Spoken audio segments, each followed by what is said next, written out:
오늘은 열왕기상 19장 1절로 8절 말씀으로 답을 찾는 자와 답을 하는 자라는 제목으로 말씀을 나누겠습니다. 자, 우리 열왕기상 19장을 읽었는데요. 열왕기상 18장은 굉장히 유명한 장이죠. 구약의 역사에서 굉장히 유명한 장이죠. 그래서 이 열왕기상 18장은 그 배경이 3년 반 동안 이스라엘에 비가 오지 않았습니다. 완전히 그냥 폭폭하게 가뭄이 아주 극심했던 그 3년 반 동안에 이제 가뭄이 있었던 시간이고요. 그때 엘리야가, 하나님의 선지자 엘리야가 그때 당시에 이스라엘을 그 아주 지배하고 있었던 그 아합 왕과 그 아합 왕이 신뢰했던 부인 이세벨, 그리고 그 이세벨로 말미암아 이스라엘 전체를 그 어둠의 역사로 이끌었던 바알과 아세라 선지자 850명이죠. 그 850명이 엘리야 한 명과 그 바알의 선지자 850명이 갈멜산에서 우리가 흔히 하는 말로 영적인 대결을 펼치는 장면이 이제 열왕기상 18장에 나오죠. 그래서 이제 이 제물의 각을 떠놓고 불을 태우지 않은, 그래서 두 제단을 만들어 놓고 하나는 바알의 선지자들이 850명이 가가지고 그 바알에게 빌고, 또 엘리야는 하나님 앞에 홀로 하나님 앞에 이제 기도하면서 하늘에서 불이 내리는, 그 제단에 하늘에서 불이 내리는, 사람이 인공적으로 불을 붙이는 것이 아니라 하늘에서 불이 내리는 바로 그 신이 진짜 참 신이다라고 하는 그 대결을 펼치게 되죠. 그 대결을 펼치는 장면이 이제 이 열왕기상 18장에 나오는데요. 아시다시피 이 850명은 하루 종일 뭐 떼쓰고 막 울부짖고 옷을 찢고, 심지어는 막판에는 막 창으로 칼로 자기 몸을 그어가며 막 바알을 외쳤지만 없는 신이 무슨 수로 불을 내겠어요. 엘리야가 그 바알의 선지자들 옆에서 이제 엘리야가 하나님 앞에 기도했을 때 이제 하나님께서 하늘에 불을 내리시는 역사가 있었고, 그 하늘에서 내리시는 불로 말미암아 누가 참 신인지가 드러났죠. 누가 창조주이며 누가 살아있으며 누가 역사하시는 신인지가 드러났죠. 그 이후에 이제 그 850명의 바알 선지자들을 저 시냇가에 데려가서 엘리야가 다 처단을 합니다. 그 처단을 하고 나서 그 다음에 3년 반 동안 오지 않았던 비가 저 지중해 끝에서 오는 손바닥만한 구름 한 구름을 보면서 이제 엘리야가 큰 비가 몰려오고 있다고 말하자, 이제 이 큰 비가 3년 반 동안 내리지 않던 그 비가 이스라엘에 아주 홍수처럼 덮여지는 그런 역사가 바로 열왕기상 18장에 나옵니다. 열왕기상 28장의 이 갈멜산, 우리가 흔히 말하는 갈멜산 이야기라고 하는데요. 이 갈멜산 이야기는 하나님의 역사를 말할 때마다, 특별히 구약의 하나님의 역사를 말할 때마다 유월절, 홍해가 갈라지는 역사, 뭐 이런 것과 함께 이 갈멜산의 역사는 뭐 아주 위대한 그 기억에 남는 우리가 역사로 이렇게 흔히 이렇게 얘기하고, 또 오늘날까지 목회자들은 바로 그 열왕기상 18장에 나오는 그 갈멜산의 역사를 아주 뭐 메시지의 주요 소재도 되고 주제도 삼죠. 그리고 이스라엘 가시면 이제 성지순례 코스로 갈멜산을 가게 되고, 그 갈멜산에 가보면 그 엘리야 기념교회도 서 있고, 뭐 이렇게 그 오늘까지 기념하는 굉장한 역사의 그 순간을 담고 있는 게 열왕기상 18장입니다. 자, 오늘 우리가 19장을 읽었죠. 18장까지의 얘기를 제가 지금 길게 얘기를 했는데요, 세세하게. 18장까지의 얘기를 우리가 함께 나누고 나면 이제 19장부터는 어떤 역사가 펼쳐져야 할 것 같습니까? 그렇게 바알에게 완전히 그 어둠에 빠졌던 그 이스라엘이 누가 진짜 하나님이신지가 드러났으니 이제 19장부터는 진짜 하나님 앞에 엎드리는, 아합 왕부터 시작해서 진짜 하나님의 백성답게 다시 하나님 앞에 엎드리는 역사가 펼쳐져야만 맞는 거죠. 그게 논리적으로도 맞고 분위기적으로도 맞는데, 오늘 우리가 지금 19장을 읽은 거예요. 이제 19장에 어떻게 시작하느냐, 1절부터 굉장히 난감하고 곤란한 이야기를 하고 있죠. 1절에 보시면 아합이 엘리야가 행한 모든 일과 그가 어떻게 모든 선지자를 칼로 죽였는지를 이세벨, 자기 부인이죠, 그 부인에게 말했어. 이게 왜 이상하냐? 여러분 사실은 잘 보세요. 아합이 뭐라고 했을 것 같아요? 자, 내가 아합이에요. 이세벨한테 갔어. 막 지금 이제 850명 다 끝나고 막 큰 비가 쏟아지고 있는 중일 것 같아. 그리고 이세벨한테 갔어. 어이 부인, 어제 엘리야가 그 송아지 하나씩 떠가지고 지금 제단 위에다가 둘이 세워놓고 우리 보고 막 비를 해. 그래서 이제 불이 내려오는 신이 진짜 신이라고 하더라고. 그게 또 백성들이 또 막 그 말이 옳다고 해가지고 지금 막 바알 선지자 850명이 막 빌고 막 칼로 찌르고 했네. 근데 이 자식들이 이게 아무리 빌어도 불이 안 내려와. 얼마나 내가 창피했나 모르겠네. 몰라. 근데 여기에는 하루 종일 빌어도 불이 안 내려오는데 갑자기 저 엘리야 그놈이 그냥 기도하니까 갑자기 하늘에서 불이 내려가지고 확 송아지가 그냥 불에 타버렸어. 나 그때 엄마가 깜짝 놀랐나. 불에 타 죽는 줄 알았네. 그리고 나서 850명, 근데 엘리야가 그냥 그 850명을 그냥 어떻게 그냥 몰아가지고 시냇가 가지고 그냥 다 처단하는데 내가 어떻게 막을 방법이 없더라고. 그 분위기에서 내가 막자니 나도 죽을 것 같아서 못 막았네. 그래가지고 그 당황하고 있는데 갑자기 큰 비가 내려가지고 지금 그래도 해가 른 데서 다행이지. 그래도 이제 비가 와서 다행이긴 한데 그 850명 그거 그냥 나를 섬겨주던 그 바알 선지자 다 죽었네. 여보, 어떻게 하면 좋을까? 아합이 그러고 있는 거예요 지금. 여보, 어떻게 하면 좋지? 여러분, 아합은 답을 봤잖아요 지금. 지가 현장에서 봤다고. 누가 진짜 신이고 누가 진짜 왕이고 누가 진짜 하나님인지 봤단 말이에요. 지금 비가 내리고 있어요. 3년 반 만에 엘리야가 기도해서. 보고 났는데 지금 뭐라고 하는 거예요? 이사벨에게 가가지고 야, 이런만저만한 일이 일어났는데 모든 선지자를 칼로 엘리야가 죽여버렸어. 어떻게 하면 좋지? 지금 그 아합은 현장에서 답을 봤음에도 불구하고 그 불의 역사와 물의 역사를 지금 다 봤으면서도 불구하고 가만히 있어봐. 나 이제 어떻게 하면 좋지? 또 답을 찾고 있어요 지금. 또 답을 찾아. 이 상황에서 나 어떻게 해야 되지? 또 답을 찾아. 아니, 답을 봤잖아 지금. 근데 또 답을 찾아.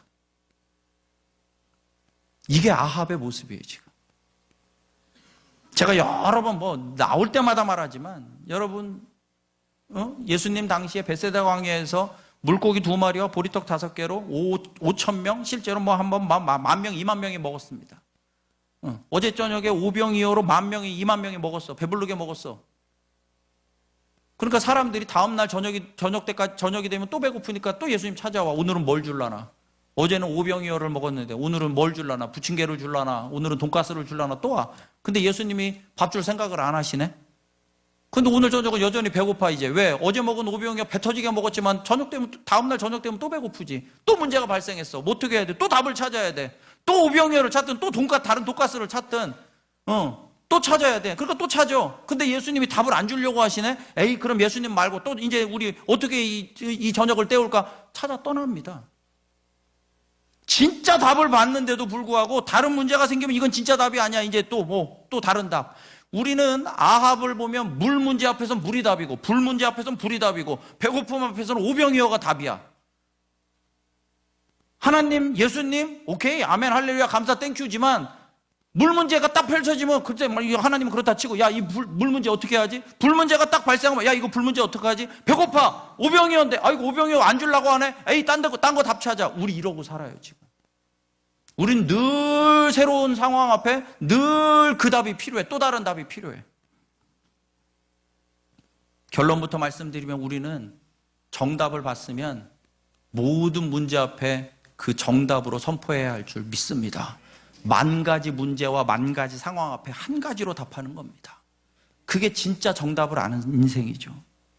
아합이 물 문제 앞에서 물로, 불 문제 앞에서 불로, 배고픔 앞에서 오병이어로 자꾸 답을 엉뚱한 답, 그 답을 자꾸 찾으려고만 하니까 아합이 답을 본 놈이 답을 하지 못하니고 여보 어떻게 할까? 지금 1절에서 여보 어떻게 할까? 그러니까 용서하고 들으세요. 답을 못 본 년이 지금 얘기를 하기 시작해 이제.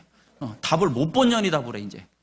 2절 보시면 이세벨이 사신을 엘리야에게 보내어 이르되 내가 내일 이맘때에는 반드시 네 생명을 저 사람들 중 한 사람의 생명과 같게 하리라. 어떻게 하겠다는 거예요?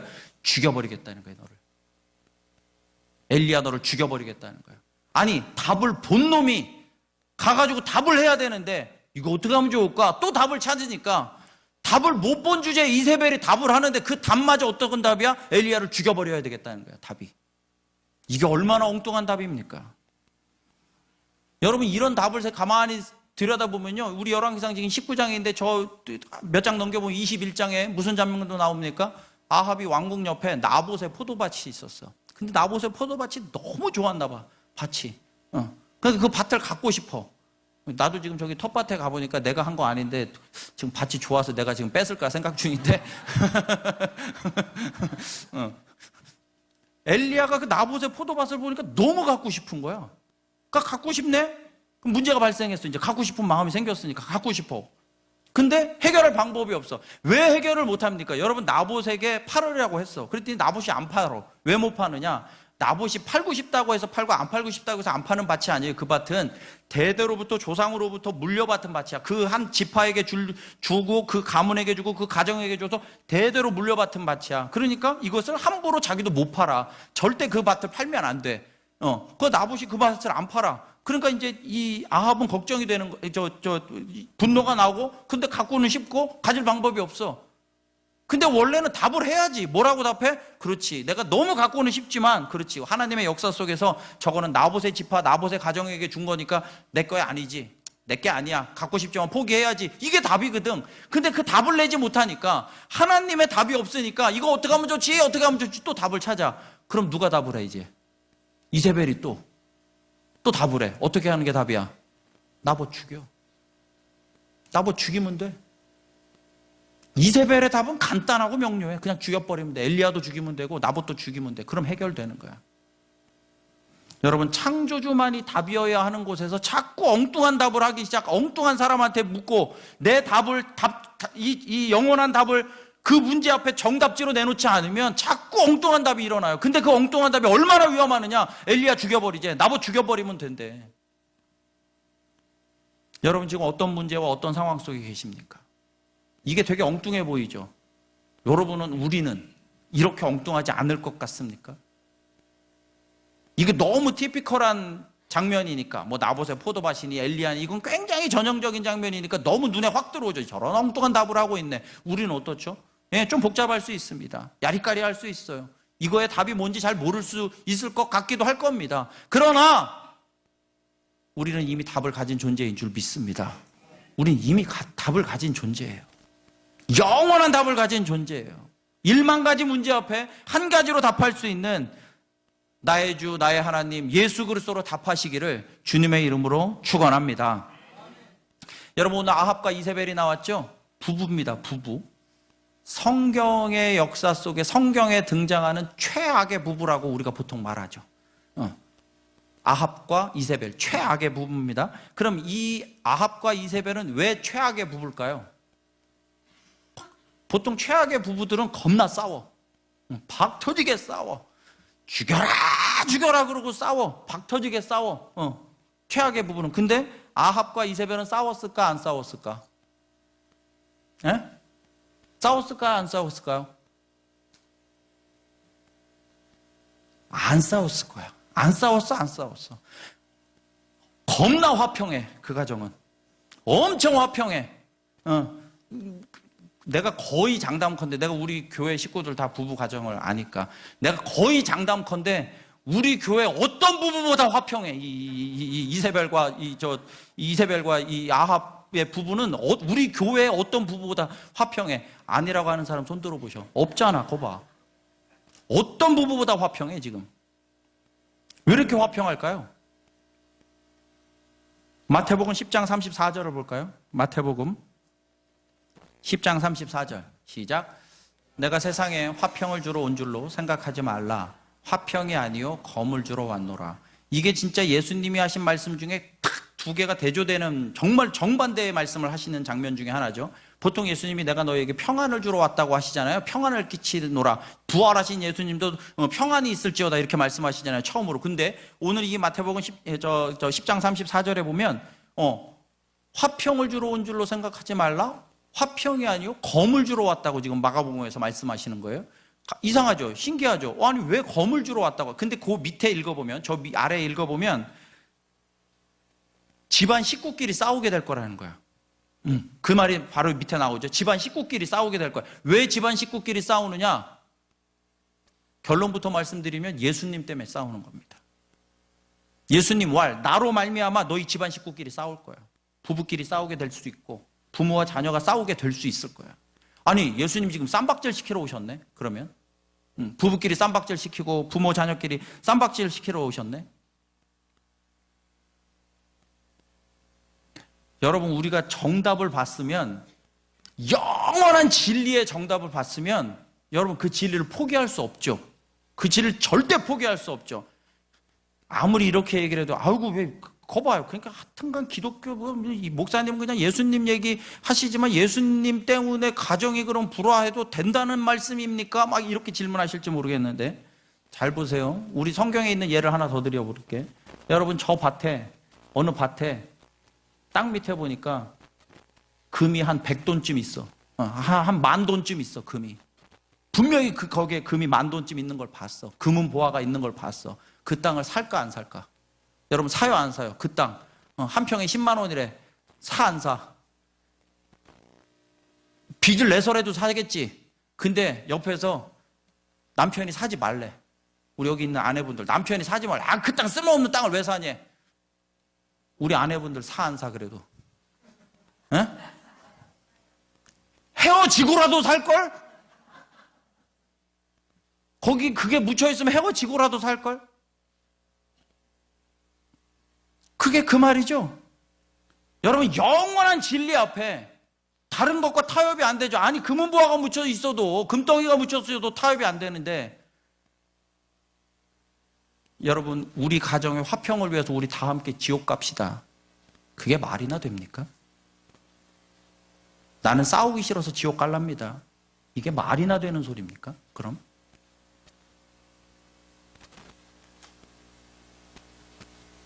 아니, 땅 밑에 감추인 금 몇 돈 가지고도 그걸 포기를 안 할 텐데 우리가. 아, 우리 그만 싸우고 그냥 함께 지옥 갑시다. 이게 말이 돼요?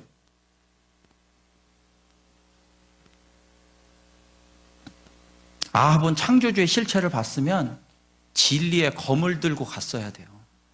진리의 검을 들고 그 집에 갔어요. 자기 집에 갔어야 돼. 그리고 이세벨이 뭐라고 나오면, 야, 나는 밥 버렸어.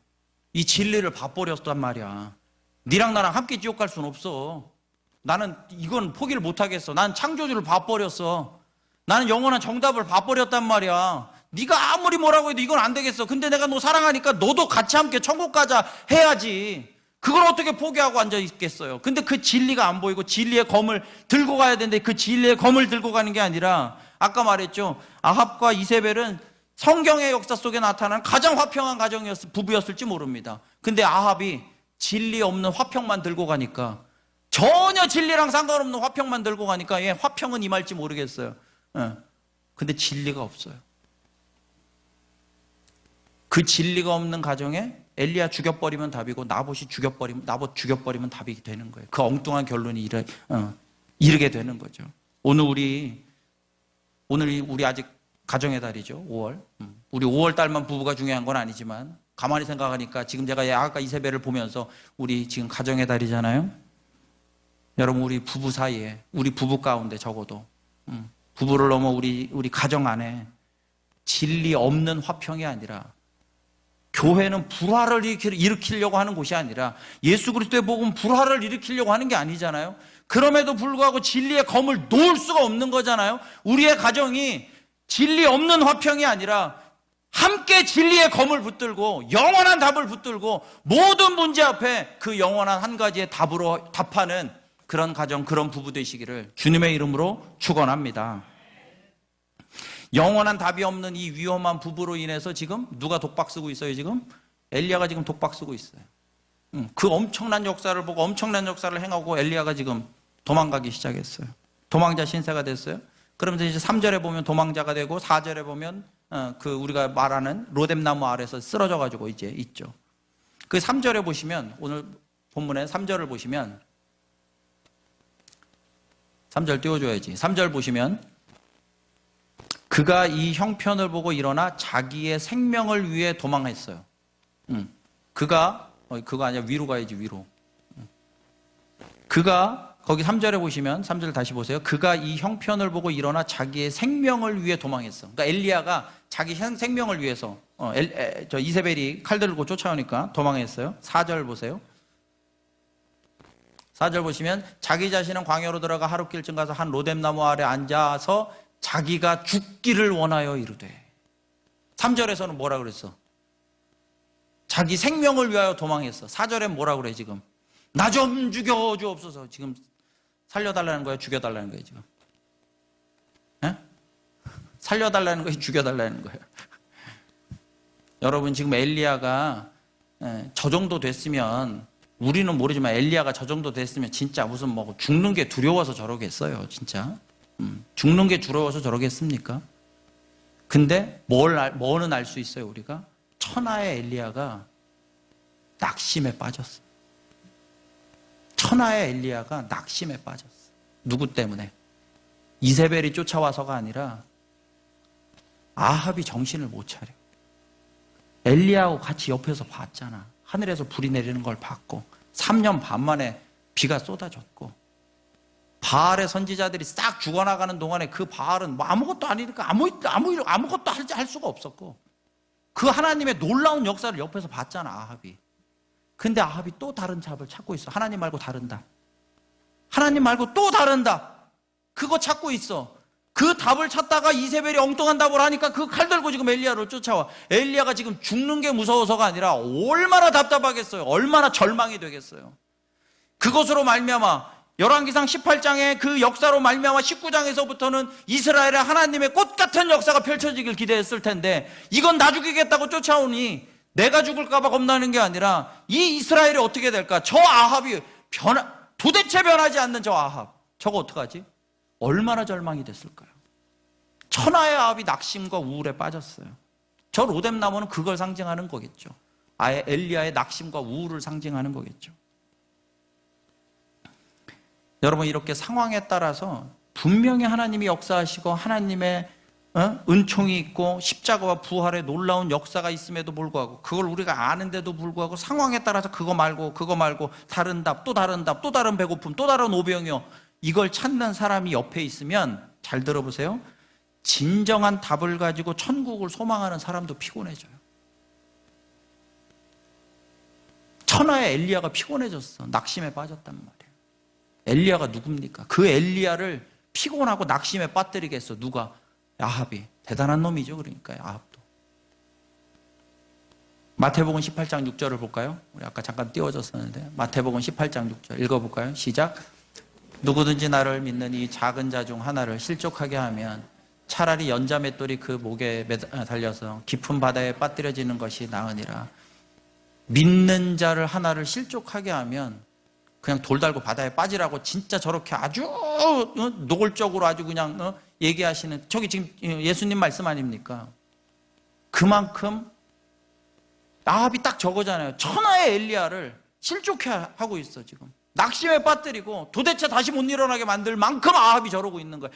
그 아합을 보면서 하나님이 얼마나 가슴을 치시겠어요? 딱 마태복음 18장 6절이 그 말씀이에요. 여러분, 우리 잘 생각해 보자고요. 우리가 아합 같을 수 있어요. 여러분, 내가 우리 학교에서 고등학교나 중학교에 가면 애들한테 이제 무슨 뭐 이렇게 뭐 인성교육이든 무슨 뭐 교육을 할 때 이제 손 들어보라고 그래요.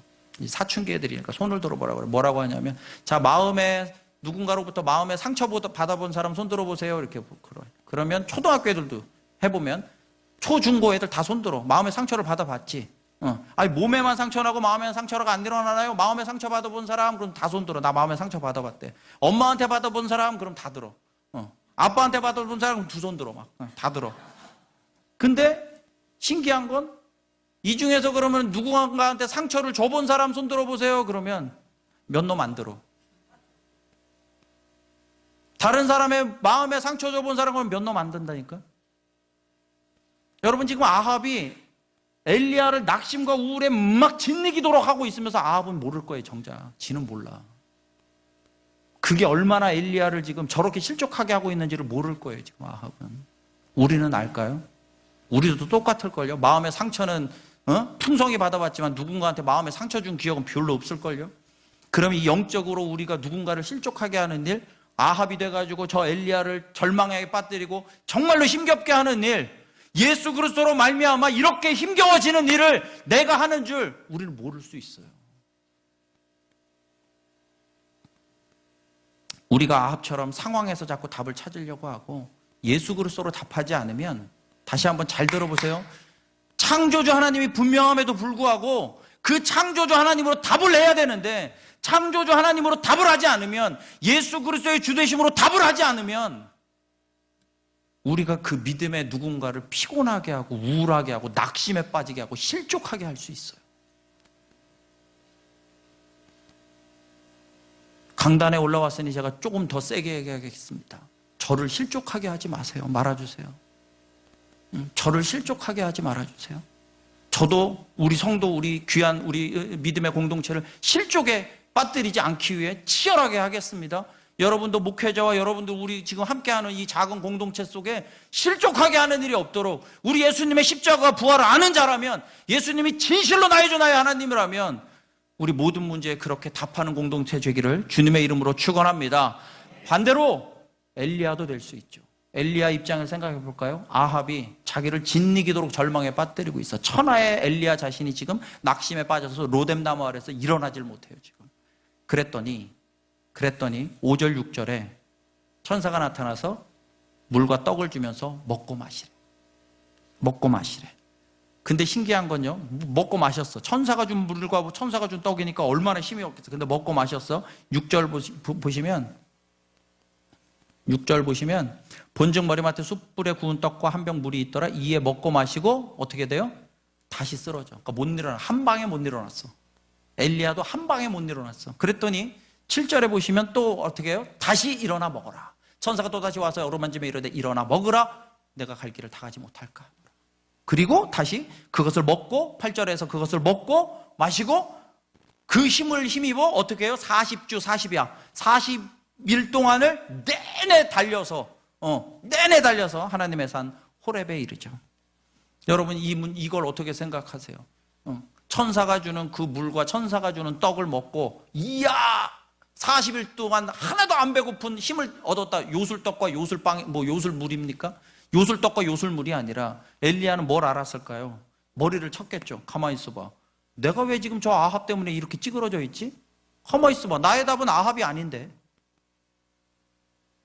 내가 붙든 진리는 아합이 아닌데, 가만히 있어봐. 내가 왜 이러고 있지? 물과 떡을 딱 먹는 순간에 그 물과 떡이 주는 힘이 아니라 물과 떡을 먹음과 동시에, 그렇지, 내가 놓쳤던 하나님, 어젯밤까지도 내가 붙들었던 그 하나님을 내가 오늘 잠깐 놓쳤지만, 아합 때문에 밀려서 잠깐 놓쳤지만 다시 하나님을 붙드는, 여전히 엘리야에게는 이 문제 앞에 하나님이 답이신 줄 믿습니다. 엘리야는 그걸 붙드는 거예요. 하나님을. 목사님 오늘도 하나님입니까? 예, 오늘도 하나님입니다. 뭐가 답이십니까? 오늘도 예수님이 우리의 답이신 줄 믿습니다. 제가 우리 이 열왕기상 18장 19장 우리 교회에서도 얼마나 많이 나눴겠어요. 얼마나 많이 나눴습니까? 그런데 오늘 제가 보면서 이번에 이 말씀을 보면서 눈에 확 들어온 단어 하나가 있어요. 원래도 많이 봤겠지만 처음 본 단어도 아닌데, 5절과 7절에 등장하는 천사라는 단어예요. 천사. 여러분 이렇게 그 신학을 하다 보면, 특히 이제 제가 공부했던 조직 신학을 해보면, 이제 그 성경에 나오는 여러 가지 단어와 어떤 그런 그 개념에 대한 이렇게 성경상의 답을 얻으려고 하는 게 이제 조직 신학인데요. 예를 들면 성경에 귀신이 많이 등장하잖아요. 가만히 있어봐. 오늘날 우리가 귀신을 어떻게 생각해야 될까? 그 귀신을 그냥 개념으로만 취급하느냐? 아니, 귀신이 존재한다는 거야. 왜? 예수님 존재한다고 하셨으니까. 본 적도 없는데 존재하지. 왜? 성경에 말씀하시니까. 그래서 그런 걸 다루는 걸 이제 귀신론 이렇게 얘기하기도 하고, 성령님 본 적이 없지. 근데 성경이 성령을 말씀하시네. 성령이 성경에 어떻게 성령님을 우리가 이해할 수 있을까 하면서 성경을 통해 보면서 성령님에 대한 정리를 하는 거. 그걸 우리가 이제 론자를 붙이면 성령론이 됩니다. 그 중에 저 구석쟁이에 가보면 뭐도 있겠어요? 천사론도 있어요. 그래서 이제 그게 막 엄청 중요한 이슈라고 표현하면 이슈는 아니지만, 오늘 이렇게 쓱 보니까 천사라는 단어가 확 들어오더라고요. 오늘 이 낙심에 빠진 엘리야를 어루만지고 떡을 주고 도전하고 다시 일으켜 세우고 하는 게 천사더라고, 천사. 여러분에게 천사가 있습니까? 이 천사같이 실제로 힘 빠진 우리 무릎에 힘을 넣어주고 우리에게 물과 떡을 주면서 이러면 안 된다고 위로하고, 아니요, 위로만 하는 게 아니라 때로 너 왜 그러고 살고 있느냐고 혼도 내고 같이 가자고 손 잡아주고, 너 이렇게 살면 안 된다고 우리의 가슴에 비수도 가끔 쏟아내는 그런 천사가 있습니까? 그게 있어야 돼. 왜? 엘리야도 있더라고. 천하의 엘리야도 있더라고요, 지금. 엘리야에게도 천사가 나타나서 먹어라, 일어나라 그러면서도 아까 그 7절인가요? 거기 보면 7절에 보면 네가 갈 길을 다 가지 못할까 하노라. 뭔 소리야? 뭔 소리야? 야 임마 일어나 더 가야 돼 이러는 거예요 지금. 그러는 사람이 있습니까? 그러는 사람이 있어야 돼요. 그게 우리의 천사겠죠. 그런 천사 어디 있습니까? 여러분 우리가 이 교회 공동체가 왜 있습니까?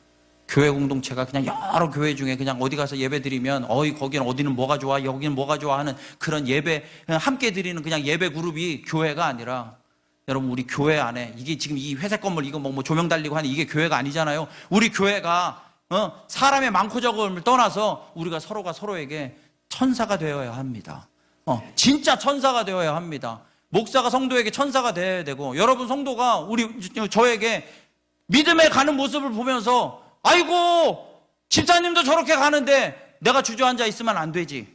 아이고 저 청년도 저렇게 일어나는데 목사가 이러고 있으면 안 되지.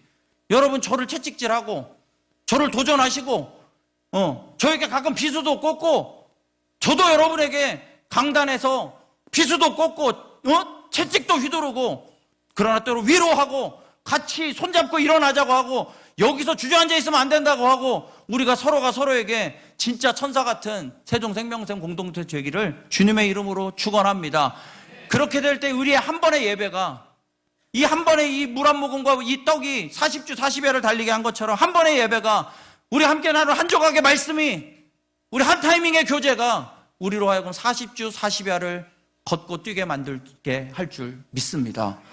여러분 우리 답을 또다시 찾는 자가 아니에요. 우리는 어떤 상황에 있더라도 우리는 답을 또다시 찾는 자가 아니라 그 어떤 상황 속에서 예수 그리스도로 답하고 성령이 주시는 지혜로 돌파하여 나가며 가끔 때로 넘어지더라도 쓰러지더라도 함께 천사처럼 붙들어주고 함께 나아가는 그런 부부, 그런 가정, 그런 교회 되기를 주님의 이름으로 축원합니다.